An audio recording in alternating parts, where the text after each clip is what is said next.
समजा तुम्ही हेलियम अणू किंवा कशावर तरी किंवा एक बहुपार्टिकल सिस्टमवर गेलात. हेलियम एटममध्ये 2 इलेक्ट्रॉन असतात. फक्त सिस्टम सोपी करण्यासाठी आपण त्यांना नॉन इंटरॅक्टिव्ह म्हणून घेऊया. ते पूर्णपणे योग्य नाही, परंतु ते इंटरॅक्टिंग साधत आहेत किंवा इंटरॅक्टिंग करत नाही. काय पाळले पाहिजे? जर समजा मी पहिला इलेक्ट्रॉन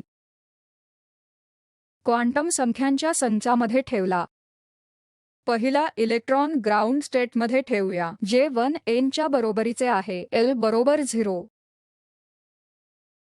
आणि S च्या समान किंवा ms समान प्लस अर्धा आहे. समजा तुम्ही पहिला इलेक्ट्रॉन ठेवला, तुम्ही दुसरा इलेक्ट्रॉन तिथे ठेवू शकता का? मग तो इंटरॅक्टिंग असो किंवा इंटरॅक्टिंग न करणारा असो. हा देखील एक प्रायोगिक डेटा आहे. हे पॉलीज एक्सक्लुजन प्रिन्सिपल आहे. ठीक. दुसरी इलेक्ट्रॉन स्थिती अशी असावी की दोन्ही इलेक्ट्रॉन सर्व क्वांटम संख्यांच्या संचामध्ये पाहिले जाऊ शकत नाहीत.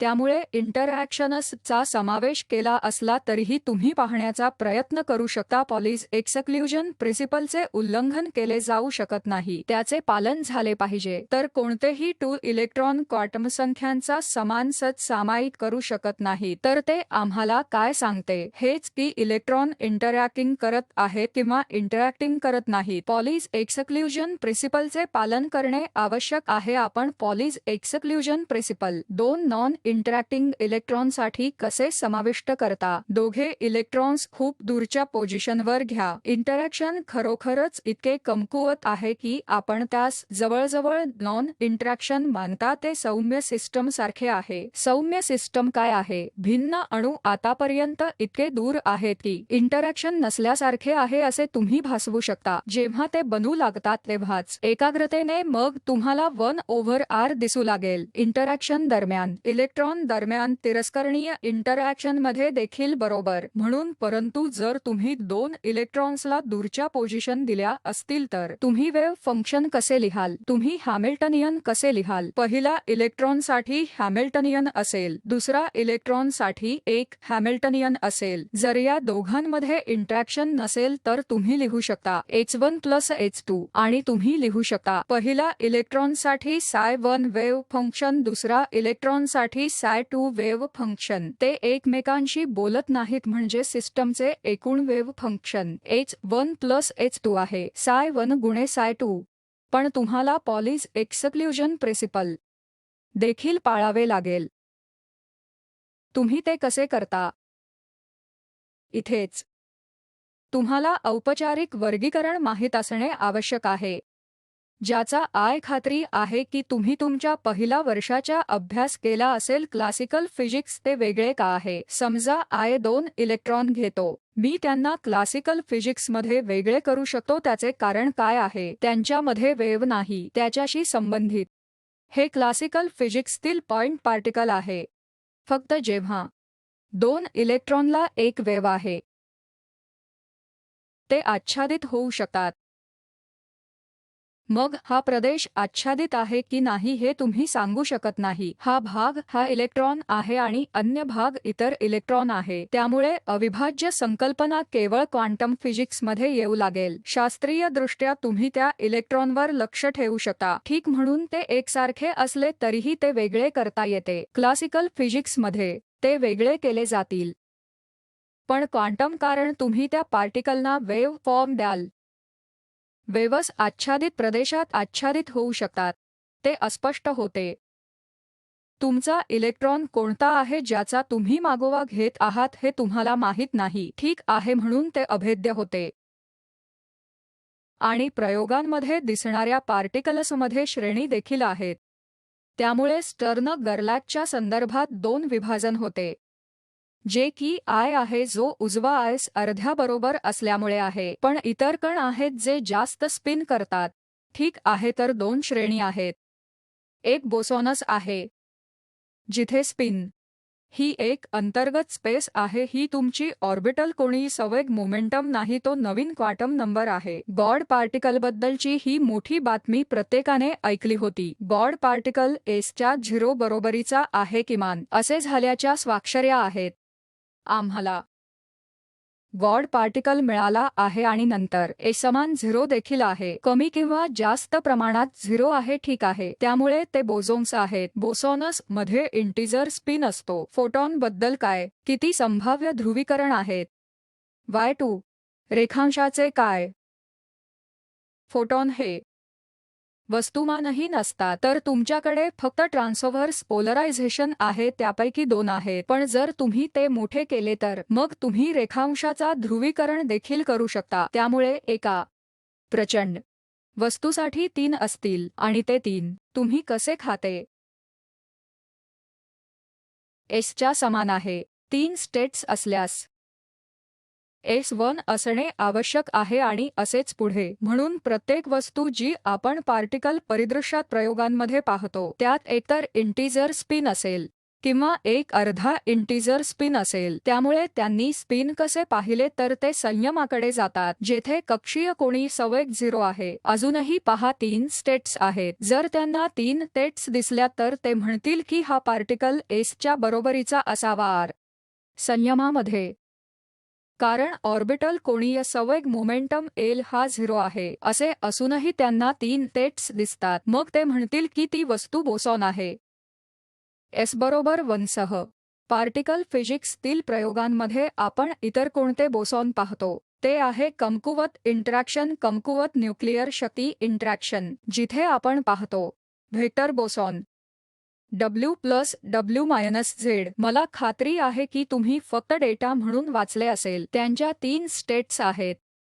ते स्पिन 1 बोसॉन सारखे आहेत, म्हणूनच त्याला व्हेक्टर बोसॉन म्हणतात. व्हेक्टर म्हणजे 3 कॉम्पोनंट्स आहेत ज्यासोबत आपण परिचित आहोत. फर्मिओन्स देखील. हायड्रोजन एटम आणि स्टर्न गर्लाकमध्ये तुम्ही पाहिलेल्या फर्मिओन्सपैकी एक विसंगती म्हणजे ए समान अर्धा आहे, परंतु आपण इतर प्रकारचे उच्च अर्धा ऑड इंटिग्रल जसे की स्पिन 3/2 देखील घेऊ शकता. अर्धा ऑड इंटिग्रल स्पिन करा, तुम्ही त्यांना येथे राहण्यासाठी कॉल करा. ठीक, तर हे 2 वर्ग आहेत. एक बोसॉन कोणत्याच मार्गाने फर्मिओन बनू शकत नाही. बोसॉनसकडे एक वेगळी प्रॉपर्टी आहे. प्रॉपर्टी काय आहे? त्याने पॉलीज एक्सक्लुजन प्रिन्सिपलचे पालन करणे आवश्यक आहे. म्हणूनच तुम्हाला बोस आइन्स्टाईन कंडेन्स्ड स्टेट ही प्रसिद्ध होती. तुम्ही ग्राउंड स्टेटमध्ये कितीही बोसॉन टाकू शकता. जसे की आय तुम्हाला कितीही इलेक्ट्रॉन्स दिले तर तुम्ही सर्व काही ग्राउंड स्टेट ठेवू शकता नाही. पॉलिस बहिष्कार तत्व ते प्रतिबंधित करते आणि तुम्हाला ते स्टॅक करावे लागेल आणि तुम्हाला फर्मी एनर्जी मिळेल, बरोबर. जर तुमच्याकडे क्वांटम फिजिक्समध्ये समान ए पार्टिकल्स सिस्टम असेल तर हे औपचारिक वर्गीकरण आहे. इंटिग्रल स्पिन पार्टिकल्स असू शकतात जे बोसॉनस आहेत किंवा अर्धा ऑड इंटिग्रल स्पिन पार्टिकल्स जे फर्मियन्स आहेत. इलेक्ट्रॉन हे फर्मियन आहे आणि बोसॉन हे सर्व व्हेक्टर पार्टिकल्स आहेत. फोटॉनसह तुम्ही त्याला अविभाज्य देखील म्हणू शकता, ठीक आहे.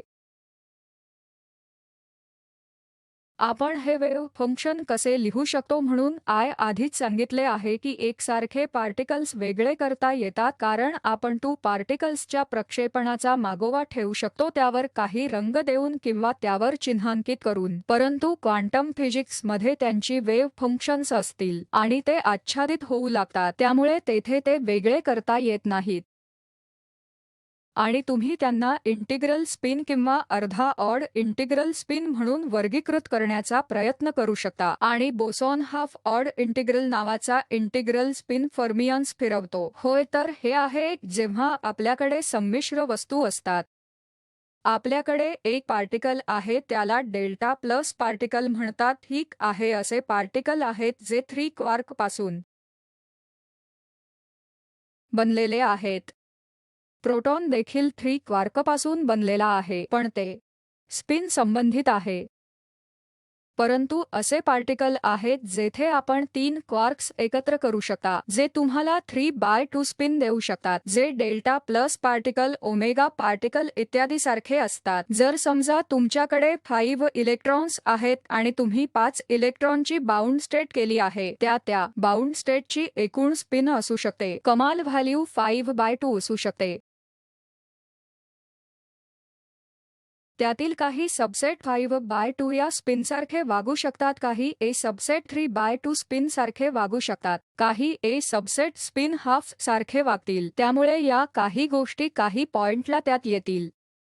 परंतु वरची सीमा अशी बाउंड आहे की जर तुमच्याकडे 3चे कंपोजिट असेल, क्वार्क जे प्रत्येक 1/2 स्पिन असे म्हणण्याचा प्रयत्न करीत आहे की तुमच्याकडे 3/2 स्पिन असू शकतात. ऑब्जेक्ट जे संमिश्र आहे, तुमच्याकडे एक स्पिन हाफ ऑब्जेक्ट असू शकतो जो संमिश्र आहे आणि असेच. प्रोटॉन हा स्पिन हाफ कंपोजिटचा आहे, तर तुमचा डेल्टा प्लस आणि ओमेगा पार्टिकल 3/2 स्पिनशी संबंधित आहेत, पण तुम्हाला प्रयोगशाळेत 5/2 फिरताना दिसत नाही. संमिश्र पार्टिकल फिजिक्स मध्ये त्या सर्वांना हॅड्रॉन्स म्हणतात. हॅड्रॉन्सच्या प्राणीसंग्रहालयाकडे 5/2 स्पिन फिरवून असतो. म्हणूनच आम्ही असे सांगण्याचा प्रयत्न करतो की हे कंपोजिट जास्तीत जास्त 3 स्पिन अर्ध्या पार्टिकल्सचे बनलेले असावेत. म्हणून मला तुम्हाला बोसॉन आणि फर्मियन्सवर घेण्याचा प्रयत्न करायचा आहे आणि आपण फक्त एक सोपी परिस्थिती घेऊया. 1 डायमेन्शनल पोटेन्शियल मध्ये 2 पार्टिकल सिस्टम आणि वेव्ह फंक्शन लिहा. पहिला इलेक्ट्रॉनच्या स्थितीचे कार्य, दुसरा इलेक्ट्रॉनचे पोझिशन. हे x1 आणि x2 अजूनही 1 डायमेन्शन आहेत, पण ही सबस्क्रिप्ट पहिला इलेक्ट्रॉनसाठी 1, दुसरा इलेक्ट्रॉनसाठी 2 सबस्क्रिप्ट. पहिल्या इलेक्ट्रॉनसाठी ही कायनेटिक ऊर्जा आहे, ही दुसरा इलेक्ट्रॉनसाठी कायनेटिक एनर्जी आहे आणि ते तुमच्या टाइमच्या इंडिपेंडंट श्रोडिंगर इक्वेशनचे समाधान करणारे असावे. तर हा सोल्युशन काय आहे? तर तुम्ही या इक्वेशन चे सोल्युशन लिहू शकता. चे प्रोडक्ट म्हणून. साठी उपाय. प्रत्येक इलेक्ट्रॉन जर ते इंटरॅक्टिंग करत नसतील तर ते इंटरॅक्टिंग नसलेले का आहे एव्ही ठेवले नाही. जे x1 आणि x2 जोडत आहे त्यामुळे ते इंटरॅक्टिंग साधत नाही. तर अशा नॉन इंटरॅक्टिंग इलेक्ट्रॉनसाठी त्यामुळे एका बॉक्समध्ये पार्टिकल फक्त एक क्वांटम नंबर असेल जी n1 असेल आणि पार्टिकल 1 साठी आणि पार्टिकल 2 साठी n2 असेल आणि ते एकसारखे आहे. तुम्ही काय करता? तुम्ही कंपोजिट वेव्ह फंक्शन लिहू शकता. क्वांटम स्टेट n1 मध्ये प्रोडक्ट पार्टिकल 1 आणि क्वांटम स्टेट 1-2 मध्ये पार्टिकल 2, किंवा तुम्ही लिहू शकता क्वांटम अवस्थेतील पार्टिकल 1 n2, कारण ते एकसारखे आहे. तुम्ही वेगळे करू शकत नाही. तुम्हाला आणखी काय शक्य आहे? दोन्ही समान शक्य आहेत. एक लिनियर सुपरपोजिशन देखील शक्य आहे. बरोबर, तुम्ही त्यांची एक लिनियर सुपरपोजिशन घेऊ शकता जे देखील शक्य आहे, परंतु तुम्ही लिनियर सुपरपोजिशन घेतले पाहिजे अशा प्रकारे की जेव्हा मी दोन्ही इलेक्ट्रॉन एकाच क्वांटम मध्ये ठेवतो, समजा मी दोन्ही इलेक्ट्रॉन एकाच ग्राउंड स्टेट मध्ये ठेवले आहेत किंवा तीच पहिली उत्तेजित अवस्था, याचा अर्थ काय आहे? n1 इक्वल n2 आहे, पण पॉलीज एक्सक्लुजन प्रिन्सिपल परवानगी देत नाही. तर तुम्ही कोणते लिनियर कॉम्बिनेशन घेऊ शकता? तुम्हाला एक लिनियर कॉम्बिनेशन घ्यावा लागेल जेणेकरून संमिश्र दोन्ही n1 इक्वल n2 असतील तेव्हा ते 0 असावे. आपण ते येथे पाहतो का? जर तुम्ही n1 इक्वल n2 ठेवले तर सोल्युशन अस्तित्वात आहे. जर तुम्ही n1 इक्वल n2 ठेवले तर सोल्युशन तरी देखील अस्तित्वात आहे. त्यामुळे हे पॉलीज एक्सक्लुजन प्रिन्सिपल नुसार व्हॅलिड नाहीत. एक लिनियर कॉम्बिनेशन घेणे व्हॅलिड आहे. जेव्हा मी n1 इक्वल n2 ठेवतो, वेव्ह फंक्शन नष्ट होणे आवश्यक आहे. बस असा कोणताही सोल्युशन शक्य नाही, फक्त क्षुल्लक आहे.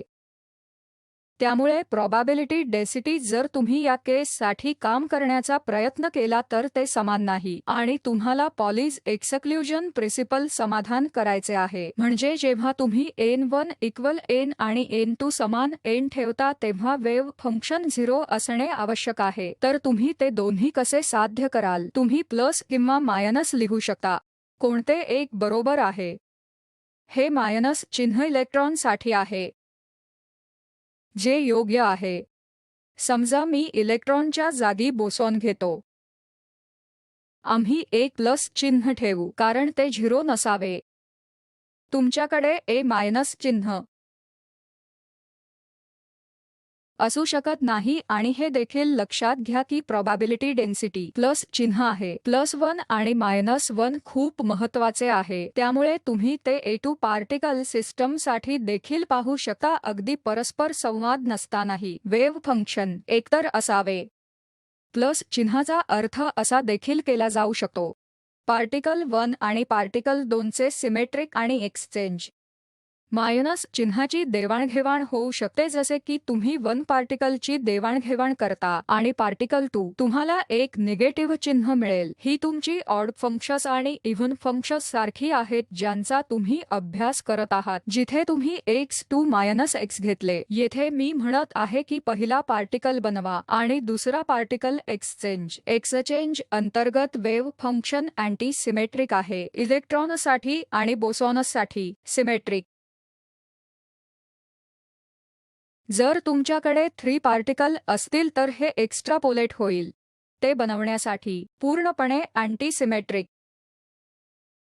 आणि बोसॉनसाठी आपण ते बनवू शकता पूर्णपणे सिमेट्रिक. ठीक.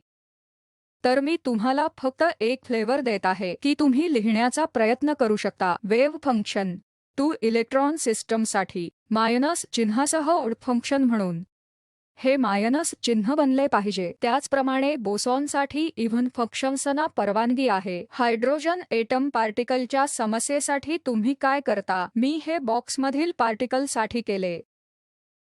तुम्ही औपचारिकपणे म्हणता की स्टेट अल्फामध्ये एस इलेक्ट्रॉन.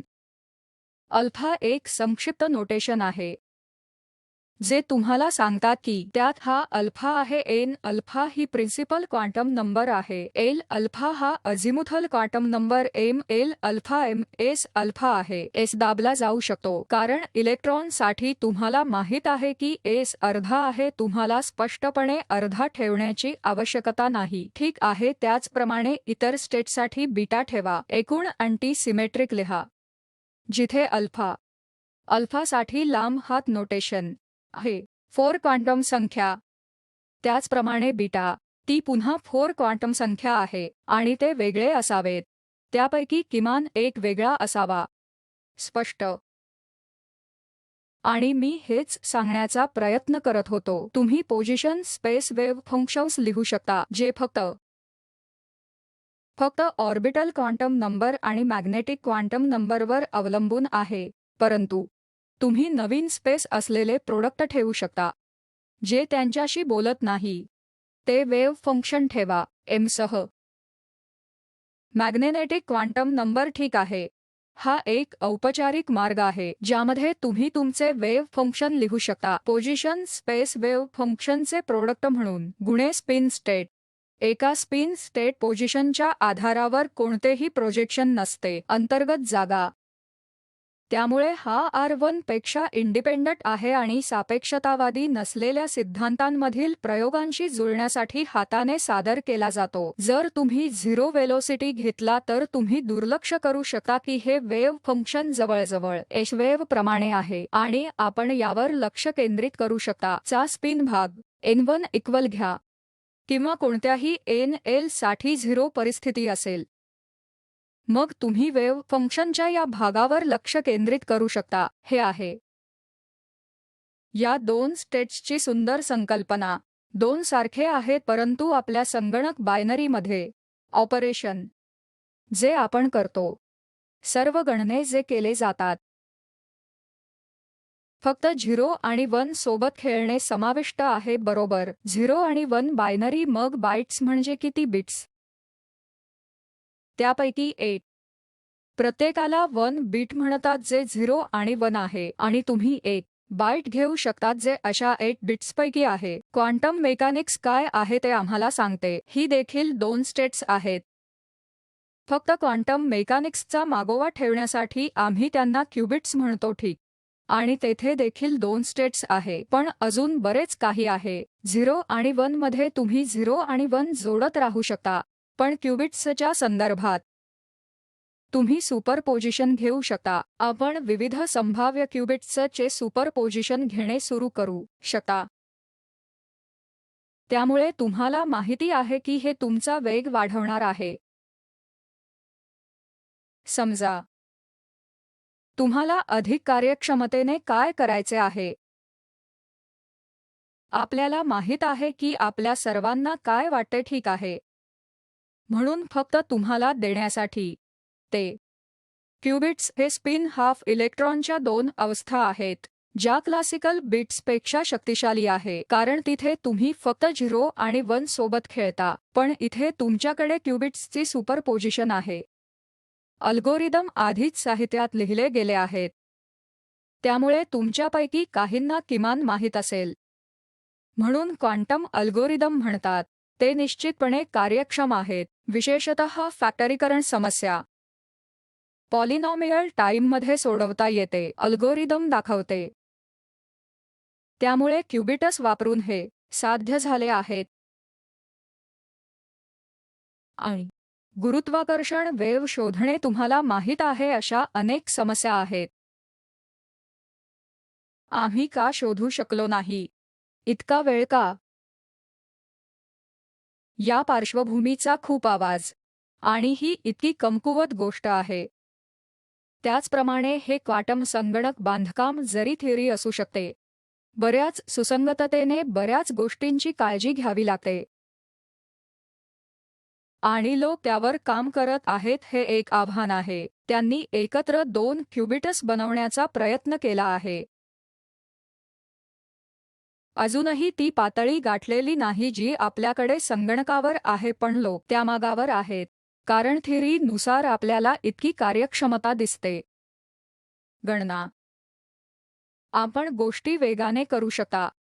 अजूनही ते रिसर्चच्या पातळीवर आहे. म्हणून मला वाटले मी तुम्हाला काही प्रेरणा द्यावी. स्टर्नगर लॅबच्या प्रयोगांपासून ही हार्डकोर गणना करण्याआधी. त्यामुळे तो अर्धा स्पिन आहे आणि खूप उत्साह का चालू आहे. मी इथे थांबेन.